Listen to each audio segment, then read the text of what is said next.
2 seconds, seriously. TS diving here at Logans Run.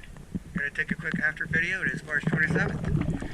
They're looking pretty, besides the leaves. And there is damage on the prop side propeller. Port side propeller.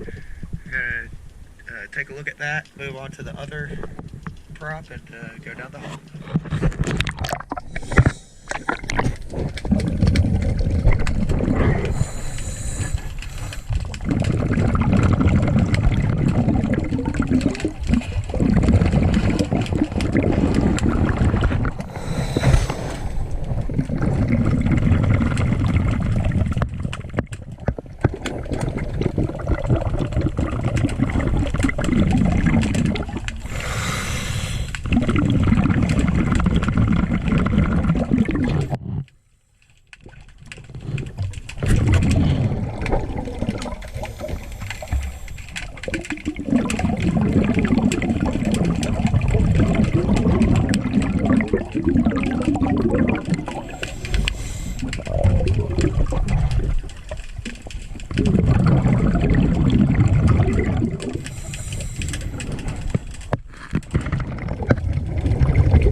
Got a tiny bit of detail on some tube worms I missed, but besides that, looking nice and pretty. TS diving.